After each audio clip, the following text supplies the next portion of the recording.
I think a lot of immigrant kids, we all have that story of when you open your lunchbox at school and you're being made fun of. Flavors From Afar makes us cool now. Very good.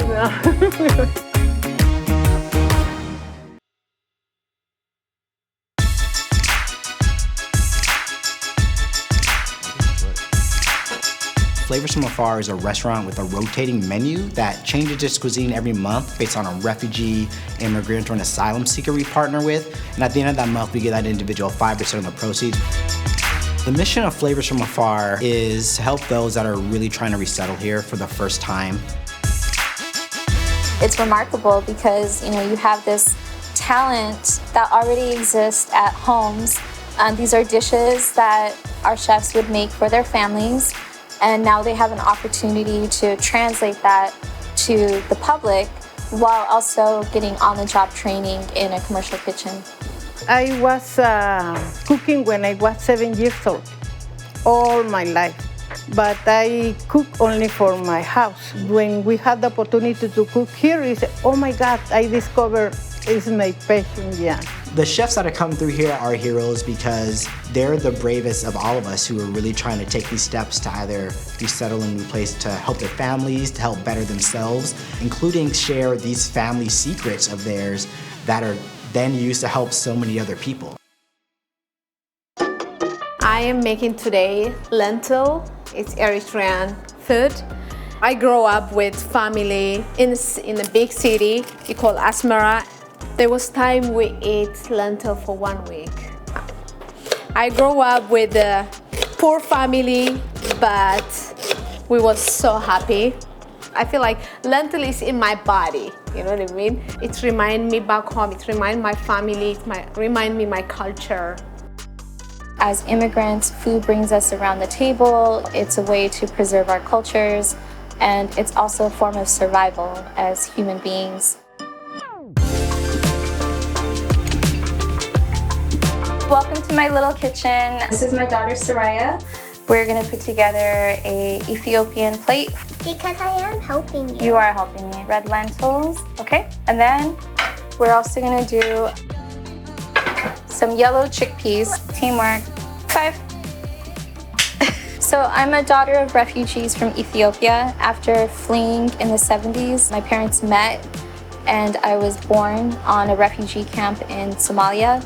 I remember growing up hearing about the food rations and the trauma that they experienced. By the time we came to the United States, I was about 3.5 years old. My mom was hoping for this feeling of excitement and relief, but when she got off the plane, she was overtaken by fear. So now she had to learn this new language, learn how to navigate a new system, having no friends or family here. So recognizing the gaps in resources for refugee families, my mother and I created the Tiyya Foundation in 2010. And we provide services for refugees, immigrants, displaced indigenous communities. Under the Tiyya Foundation umbrella, I created a social enterprise, Flavors From Afar, in 2018, which grew into a restaurant in 2020.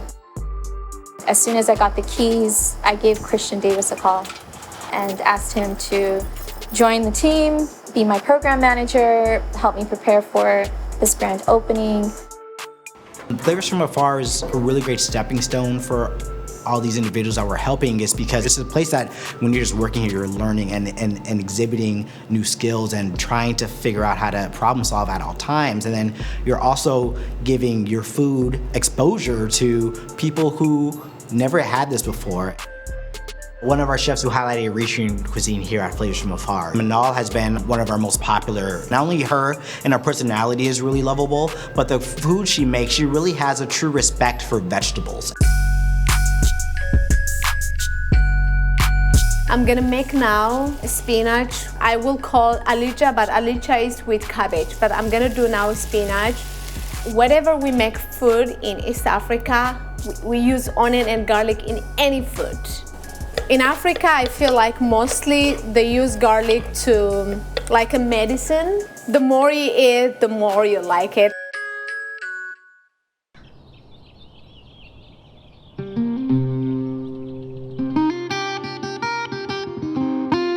I born during the war between Eritrea and Ethiopia. My mom and my dad, they was a fighter. I had to leave Eritrea because I'm gonna be in military for a long time. I lost my dad in the war, so because of that, I ran. My journey to America take like 2 months. It wasn't easy. Like, you need to walk. Police catch you, they return you, and then you don't have really energy. I went to the border American and I make line.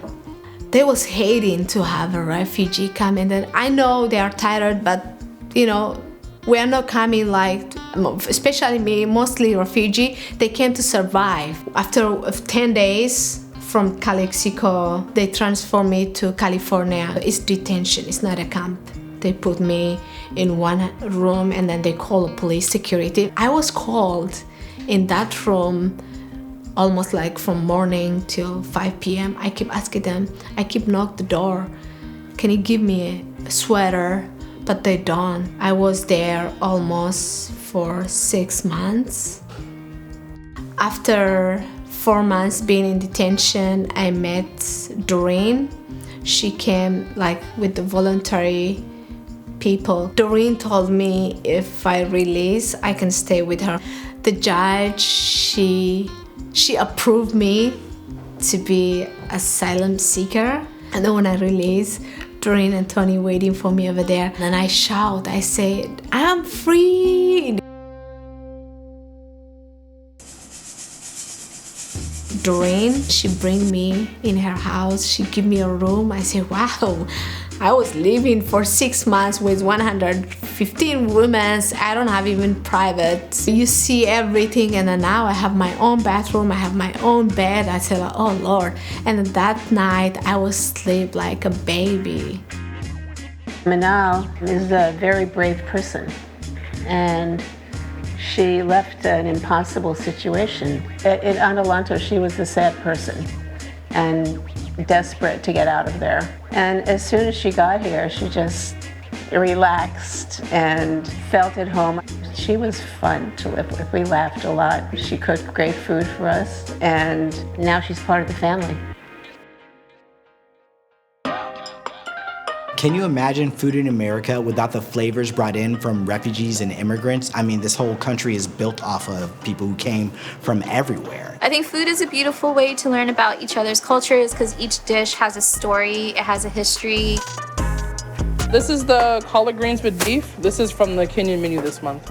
So usually I cook the collard greens first. If they're still a little tender, I put a little baking soda in them to help get them a little softer. My mom's tip. Girl, I wouldn't be here without it.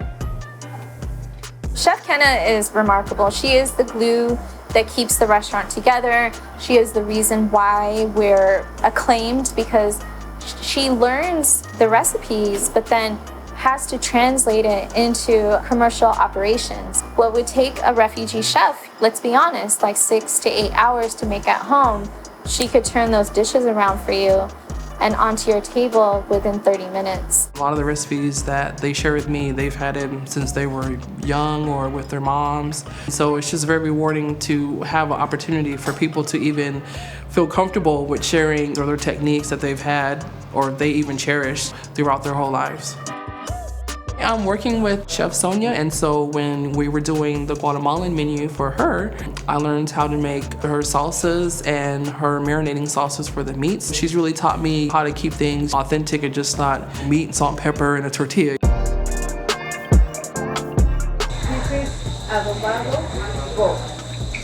The meat is very soft. I like the texture to it. It reminds me of this dish in the Philippines called caldereta. Growing up at my grandma's house and like having her meals, traditional meals from like the Philippines, it's kind of cool to like taste different countries and kind of compare like the similarities. Me siento muy feliz cuando me ordenan mucha comida del menú que yo hice. Que me siento muy importante yo como persona, como inmigrante, como mamá. Y pues como que digo, ay, qué oportunidad tan grande, cómo hubiera querido tener esa oportunidad cuando yo llegué aquí. The way I cook also, people really like it. I don't know, I feel happy to be in the kitchen. I feel like joy. When they see the color, they say, wow, what is that? Meymuna helped me to get my first job in Los Angeles. She told me, I'm gonna hire you in my restaurant. That's my first job, really, like as a chef. And then I see myself, my name on the website. That's why I say, wow. And then I keep sending to all my family. And then they say, you know, Menal, you're a refugee. You are new in this country, but we're really proud of you. So this series is called Food Heroes, and you are a food hero. I didn't know. It just clicked. I'm a food hero. Oh my gosh. Oh, wow. I'm crying because the chefs that we work with, if they enter the culinary world right now as entry level, they'd be working in the back. It's only at Flavors where they're really celebrated, and we've created this amazing platform for them where they are seen with respect and revered. The best way you could support immigrants and refugees is to listen. Don't go in assuming you know exactly what they need and what their issues are. Each person is incredibly different and has a different reason for why they're here. Just give them your love and support them.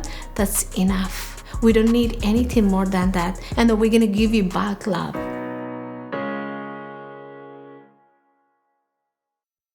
Hello, I'm the chef of this baking car.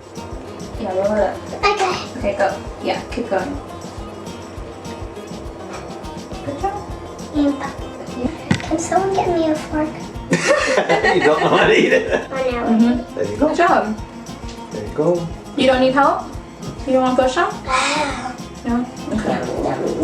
Yummy, yummy.